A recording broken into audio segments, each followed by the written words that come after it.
Agora na Guaíba, Economia 4.0. Apresentação Almir Freitas. Bom dia, guaibeiros. Estamos começando o Economia 4.0 deste sábado, 13 de janeiro. Na mesa de áudio, meu amigo Leonel de Souza, na central técnica Jorge Bruno e Cleiton Lopes, e nos transmissores Gabriel Nunes e Denner Pinheiro. O edital Itaipu LED 5G, que tem o objetivo de impulsionar e desenvolver soluções inovadoras e sustentáveis nas temáticas de energia, meio ambiente e logística em Indústria 4.0, selecionou 18 startups entre as 91 candidaturas que recebeu. O edital, considerado o maior programa de inovação aberta de 5G do país, avança agora para a segunda fase no processo de pré-seleção, e que começou na segunda-feira, dia 8, e vai até o dia 9 de fevereiro. E entre as 18 startups selecionadas está a gaúcha Pixforce, líder em visão computacional do Brasil com soluções baseadas em tecnologia e inteligência artificial. Com a gente hoje, o CEO da Pixforce, Daniel Moura. Daniel, bom dia. Bom dia, muito obrigado pelo convite. O prazer estar participando aqui, Almir. Que ótimo. Daniel, vamos lá começar pelo começo, como a gente diz. A gente tem uma explicação. O que é a Pixforce? Almir, a Pixforce, você falou bem aí sobre a visão computacional, e esse é o nosso nicho de trabalho, né? E pode parecer uma coisa difícil de entender, né? O que é isso, mas hoje a gente está falando tanto em inteligência artificial, é algo que está ficando mais próximo da vida das pessoas. E quando a gente pensa no nosso cérebro, o cérebro humano está processando um monte de informações. A gente está ouvindo o que está ao nosso redor, a gente está sentindo cheiros e a gente está enxergando. O que a gente faz na prática, Pixforce? A gente ensina a máquina a enxergar, assim como o ser humano. Então, por exemplo, se você tem numa fábrica uma produção de produtos, você tem um ser humano ali que está inspecionando visualmente, vendo se o produto está com defeito. A gente pode, ao invés de ter uma pessoa em pé ali 24 horas por dia, a gente pode colocar uma câmera e fazer isso de uma forma muito mais precisa e muito mais eficiente. Então, na prática é isso, é ensinar a máquina a enxergar cores, enxergar defeitos, e isso acaba tendo uma aplicação enorme na indústria, né? Toda a indústria, em geral, tem pessoas inspecionando algo visualmente. E a Pixforce, qual é a estrutura que ela tem? Onde é que ela está localizada? Como é que está? A gente tem sempre a impressão, a startup é 1, 2 pessoas, né? Mas como é que está a estrutura da Pixforce? Isso. A Pixforce começou assim, né? A gente pensa na startup como uma empresa de garagem, né? A gente começou assim, dentro de um apartamento em que as pessoas trabalhavam ali, estudantes. A gente foi fundado em 2016 e a partir daí a gente cresceu muito, né? Expandimos para vários estados do Brasil. A gente hoje já está fora do Brasil. Hoje a Pixforce tem 120 pessoas. Então a nossa sede é em Porto Alegre, a gente está no Instituto Caldeira. Mas a gente tem escritório em São Paulo. Em São Paulo a gente está no Cubo Itaú, que é um grande centro como Caldeira aqui. A gente está no Rio de Janeiro e também na Finlândia e nos Estados Unidos. Então a gente está expandindo mundialmente, né? Porque o que a gente faz aqui se aplica a qualquer lugar do mundo, né? Então por que não levar isso para fora do Brasil? E quem é que já está usando os produtos de vocês? A gente atua para grandes indústrias, né? Então, indústrias como... área de alimentação? Alimentação a gente tem, área de papel e celulose, siderúrgica, né? Então tem grandes empresas de siderurgia, mineração, mas o grande forte nosso é o setor elétrico e petróleo, né? Então a gente trabalha para empresas como Shell, Petrobras, Equinor, né? Que é uma gigante norueguesa do setor de petróleo. Então são empresas que têm muitas áreas, muitas atividades e precisa ter essa inspeção visual. E no caso do setor de energia, qual é a mesma aplicação do trabalho de vocês? O setor de energia elétrica hoje é o principal setor de atuação da Pixforce, né? Então, a gente atua para as principais concessionárias do Brasil, né? Então, em geral, cada estado tem sua concessionária, né? São empresas muitas vezes multinacionais, empresas da Europa, dos Estados Unidos, e a gente trabalha para as maiores delas no Brasil. E o que a gente está fazendo especificamente é inspecionar esses ativos, né? Então, no setor de energia elétrica especificamente, você tem a área de geração de energia, tem a área de transmissão de energia, essa energia tem que sair lá da ponta e vir para onde estão as residências, e a distribuição, que são os postes, né? São as empresas que normalmente a gente conhece, que a gente recebe a conta de luz. Sim. Então todo esse trajeto de energia tem muitos ativos e é muito difícil garantir que tudo está funcionando de forma precisa. Então o que a gente faz? A gente faz a inspeção desses ativos de forma automática com inteligência artificial. Como é que surgiu a ideia da PixForce? A pessoa sempre tem mas por que eu não pensei nisso? Né? Alguém pensou. Sim. Né? Como é que surgiu a ideia? Sim, a PixForce surgiu, quem fundou a empresa foi eu e o Renato Gomes, e eu vim no setor de sustentabilidade, meio ambiente. Eu trabalhava numa empresa americana e nessa época, foi um pouco antes, 2013, 2014, estavam surgindo os drones, né? Tava todo mundo começando a falar nisso, né? O potencial disso, e satélites também. Então a gente tinha algumas aplicações para o setor ambiental, né? Para avaliar imagens aéreas e N aplicações. Só que qual que era o grande problema? As imagens estavam ficando mais disponíveis, mais em conta, mais barata, só que era muito caro analisar essas imagens. Normalmente eram profissionais altamente qualificados, doutores, mestres, que tinham que avaliar isso, e surgiu a ideia, por que não automatizar isso? A gente viu que com as câmeras digitais a quantidade de imagem ia crescer exponencialmente e não daria para ter seres humanos analisando aquelas imagens. E o Renato, da mesma forma, veio do setor de mineração, ele já fundou algumas empresas de mineração, e ele tinha a mesma dor. Era muito caro comprar imagem, analisar a imagem para verificar, por exemplo, se uma área era uma área boa ou ruim para desenvolvendo uma mina, ou fazer o plano de desenvolvimento daquela mina. Então ele tinha essa mesma dor, essa mesma visão de que existia uma oportunidade de um negócio para automatizar esse processamento de imagem. E aí a gente veio com a ideia da PixForce, começamos, né, buscando os primeiros clientes, e aí tem uma palavra no setor de startup que é pivotar, que é mudar, né? Então, quando você tem uma empresa de tecnologia, você tem que estar pronto para se adaptar ao mercado. E desde o dia 1 de fundação da PixForce, a gente sempre teve a visão de ter o cliente ao nosso lado. Então, em vez de eu ter a ideia, às vezes a gente tem uma grande ideia que a gente acha que é uma grande ideia, mas não é. Né? Então, desde o início, a gente teve clientes. Trabalhamos, por exemplo, com a CMPC, que é uma empresa aqui no Rio Grande do Sul, uma empresa chilena. Em Guaíba. Em Guaíba. Trabalhamos a Fibra também, que é uma empresa que hoje é Suzano.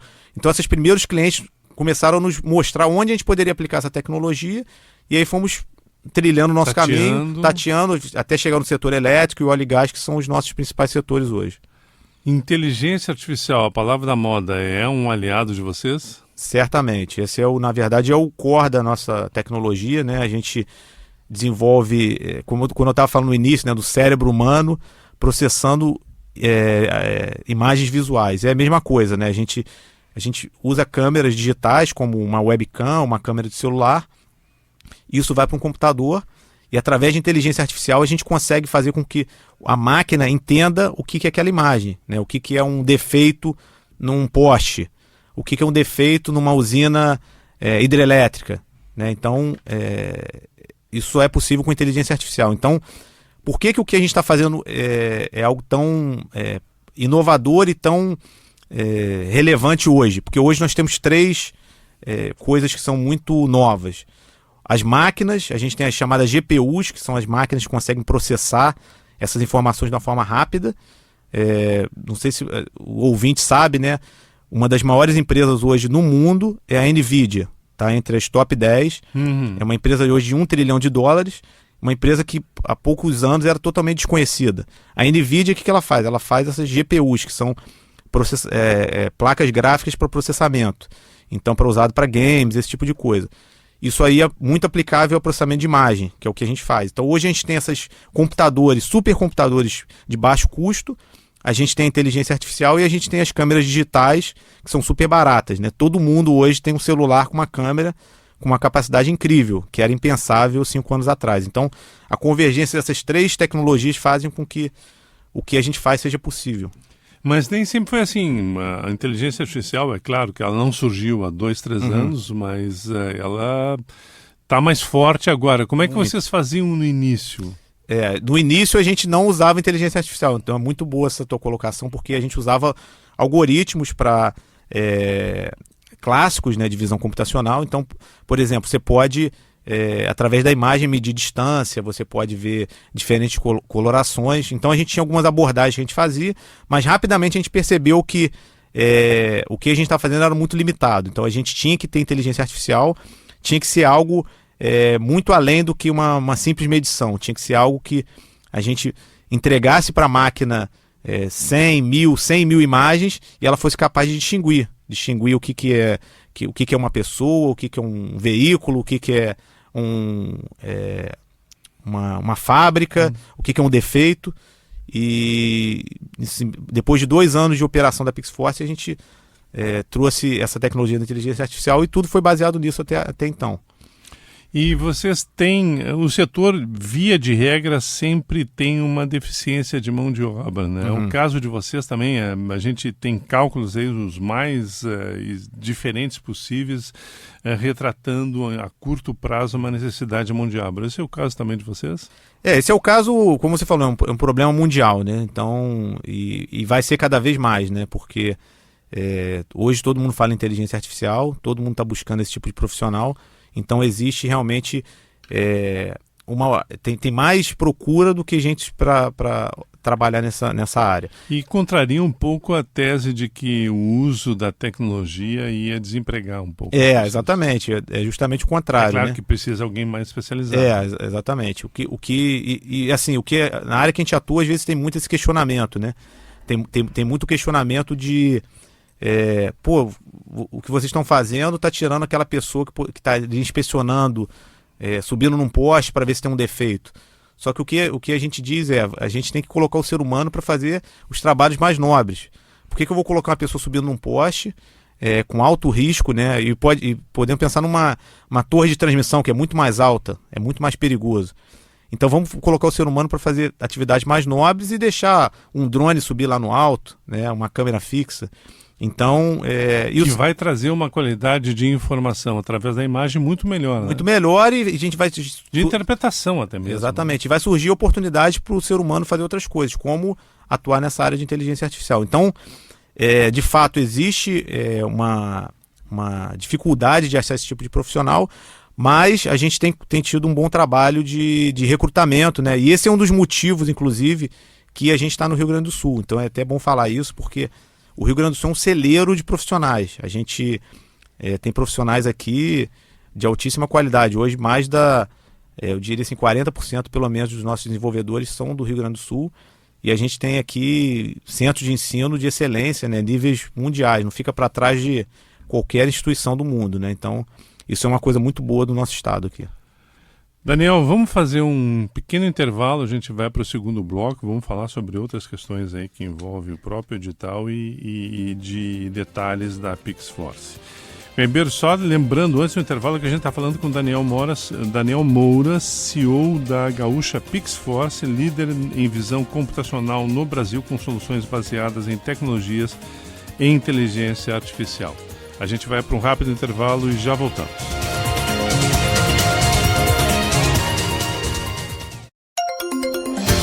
Guaibeiros, estamos de volta com a Economia 4.0 deste sábado, 13 de janeiro. Com a gente hoje o Daniel Moura, CEO da PixForce. Daniel, o que significa esse edital de Itaipu que vocês foram selecionados entre 18 startups aí do Brasil inteiro? Itaipu é uma grande empresa, né? Uma empresa binacional, inclusive, né? Que tem Brasil e Paraguai. E é o segundo maior hidrelétrica do mundo. Então, uma empresa... não existe o Brasil sem Itaipu, né? E Itaipu, assim como outras grandes empresas, estão buscando novas tecnologias, startups. Isso é muito comum hoje, né? Se chama inovação aberta. O que é inovação aberta? São as grandes empresas, em vez delas contratarem profissionais para inovar, elas falam, vou buscar uma startup, alguém que está desenvolvendo algo novo, vou trazer para dentro. Então isso é algo que já vem aí nos últimos anos acontecendo muito. Itaipu, através do parque de tecnologia deles, né, do parque de Itaipu, buscou startups do Brasil inteiro para resolver os problemas que eles têm. Então a gente se inscreveu e fomos selecionados aí, a única gaúcha está participando desse edital. que ele vai representar para vocês? O primeiro, o mais importante, é a marca Itaipu, né? É um grande, como eu falei, a segunda maior hidrelétrica do mundo, né? Todo mundo no mundo conhece Itaipu.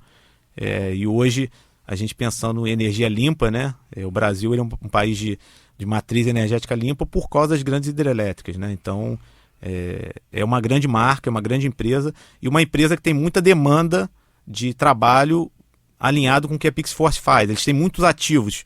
A barragem de Itaipu... Energia, meio ambiente, logística e isso. indústria 4.0. A barragem de Itaipu tem quase tem 8 mil metros de distância, né? Então é uma barragem imensa, com muita gente trabalhando, muitos ativos. E não só a barragem, né? Como que essa energia vai sair de lá, né, na divisa do Paraguai, de Foz do Iguaçu, e vai chegar aqui, né? Então tem todas essas linhas de transmissão e distribuição, e é esse tipo de coisa que a gente está inspecionando. E o que vai significar a pré-aceleração de um processo que começou na segunda-feira, dia 8, e vai até 9 de fevereiro? Essa aceleração, qual que é o objetivo? O objetivo é alinhamento de expectativas, né? Então, como eu estava falando no início, né? Isso é muito bom para uma empresa igual a nossa, porque a gente não está desenvolvendo uma tecnologia sozinho. A gente está junto com um cliente que tem a demanda. Então ele vai estar acompanhando o nosso trabalho e a gente vai estar desenvolvendo algo que seja aplicável ao que ele precisa. E isso é uma demanda que certamente não vai ser só de Itaipu, é uma demanda que qualquer lugar do mundo eu vou poder aplicar, né? Então, a China tem muita hidrelétrica, Estados Unidos. Então o legal é isso, a gente vai estar trabalhando a 4 mãos, né? Grande empresa, startup, para a gente desenvolver uma tecnologia que vai resolver um problema do setor elétrico. E por que esse ingresso aí nesse mercado 5G para vocês? O que isso representa?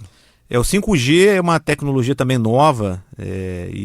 A gente pensa no 5G só no telefone. Né? Exatamente. Mas na verdade é isso, né? Mesmo. Você conseguir enviar dados com alta velocidade. Então o que o 5G trouxe para a gente? A gente consegue fazer download de vídeos mais rápidos, enviar fotos para a nuvem. Então o 5G é isso, é a transmissão de dados mais rápido. E para a indústria, qual que é a grande vantagem? Você conseguir processar a informação na nuvem, né? Então, em vez de você ter um computador lá em Itaipu, ou ter um computador num carro que está inspecionando uma linha de transmissão, esse dado ele é captado, no nosso caso é por câmera, né? Então tudo que a gente faz é através de câmera, a gente tira uma foto e ao invés de processar, ter um computador ali, a gente envia isso por 5G para uma cloud, né? Uma nuvem da AWS ou da Google, vai processar essa informação e vai voltar o dado final. Então é muito mais prático, né? Você não precisa ter um monte de computador e um monte de fio, é tudo transmitido facilmente, né? Então o 5G garante com que esses dados sejam transmitidos. E as grandes empresas de telefonia estão cada vez mais estimulando as grandes empresas a adotar essa tecnologia para ela ser usada, né? Então não adianta você ter uma tecnologia super avançada que ninguém está usando. Então hoje, por ser algo novo, as empresas ainda estão aprendendo a usar o 5G. Passarinho me contou que vocês têm outros projetos também, um que envolve o Rio Gravataí, é isso? Isso aí. O que exatamente é? A gente foi premiado pela Agência Nacional de Água, né, que é um órgão regulatório federal, que cuida de toda essa parte de água, de saneamento. E eles também, assim como Itaipu, estavam buscando tecnologia. O setor de saneamento é um setor super tradicional, ele é até mais tradicional do que o setor elétrico, ele tem menos tecnologia. E é um setor tão relevante, né? A gente precisa de água para tudo, né? Assim como a energia elétrica. Então está totalmente ligado à nossa vida, mas a adoção de tecnologia tem sido lenta, né? E a Agência Nacional de Água buscou empresas como a PixForce, né? Então a gente foi premiado, fomos lá em Brasília, recebemos esse prêmio. E o objetivo dessa aplicação é usar câmeras, né? Mais uma vez, tudo que a gente faz é sempre com imagem, para identificar poluição no Rio Gravataí, especificamente plástico. Então, através se a gente seguir o rastro do plástico, a gente consegue identificar fontes poluidoras, dias que a gente tem mais poluição. Então, basicamente, gerar dados visuais, só que dados que a gente não tem, porque a gente não tem ninguém ali 24 horas por dia, 7 dias por semana cuidando. Então, teve um problema, a gente envia alertas e consegue gerar dados para entender como que está a poluição de plástico no Rio Gravataí. Já começou? Vai começar? Vai começar agora, né, no primeiro trimestre, e é um projeto que vai ser ao longo do ano inteiro. Então, e a Corsan está participando também, como um parceiro, né, porque a gente precisa da infraestrutura, né, deles, né, da empresa de saneamento. Então vai ser um projeto bem legal e também, como eu falei, como tudo que a gente faz, super escalável. Eu posso levar isso para vários locais, né, não vai ser algo só para o Rio Gravataí. Tem prazo? Ele vai ocorrer ao longo de ao longo 2024, do ano. Ao longo do ano? Até o fim do ano a gente entrega, né, esse primeiro piloto e a ideia é que isso aí depois seja replicado em outras áreas. Vocês estão buscando algum tipo de captação? Porque isso demanda investimentos, todas as coisas. Vocês tem no momento, alguma coisa em aberto? A PixForce já teve 2 rodadas de captação de investimento e a gente está abrindo a nossa terceira rodada, que a gente chama Série A, né, que é uma rodada para uma empresa que está indo para uma fase de crescimento, né, e internacionalização. Então hoje a PixForce, a gente tem os nossos clientes pagantes, a gente consegue sobreviver, mas a gente tem a ambição de ser uma empresa global. E para ir para outros países a gente sabe que é muito, muito mais custoso, né? Sim. Então você receber em real e gastar em dólar não é fácil. Então, tem uma diferença. Exatamente. Né? Então a gente precisa levantar recursos para ir para ter equipe nos Estados Unidos, lá na Finlândia, e aí começar a gerar os primeiros clientes fora do Brasil. Quem quiser trabalhar na PixForce? É só entrar no nosso site, pixforce.ai, hoje nossas redes sociais, LinkedIn, Instagram, e a gente está sempre buscando os melhores profissionais. Então, tem vaga aberta? Temos vagas abertas em várias áreas. Área de desenvolvimento sempre a gente tem, né, programadores, né, tanto de inteligência artificial quanto programadores de plataforma, né, full stack. E a gente tem também setores de venda, administrativo, então tem bastante vaga aí. O que está faltando mais? Desenvolvedores certamente é o que falta mais, né? É o calcanhar de Aquiles do setor, né? E é o nosso core business, né? Então a gente está sempre buscando os profissionais, a gente tenta ter uma boa conexão com as universidades, né? A gente é muito próximo da URGS, da PUC, mas a gente está sempre buscando profissionais, fazendo hackathons, né? São essas competições de estudantes, então... Ótimo. Eu queria muito agradecer ao Daniel Moura, da CEO da PixForce. A gente fez um segundo bloco um pouquinho mais curto, porque a gente foi um pouquinho mais longe no primeiro bloco e tinha a relevância de contar muitos detalhes. E a gente está encerrando, então, a Economia 4.0 deste sábado, 3 de janeiro. Daniel, muito obrigado. Obrigado, Almir. Prazer participar aqui. Queria desejar a todos um excelente final de semana, em família e uma semana cheia de inovação e tecnologia. Nos encontramos no próximo sábado, se Deus quiser. Um grande abraço. Economia 4.0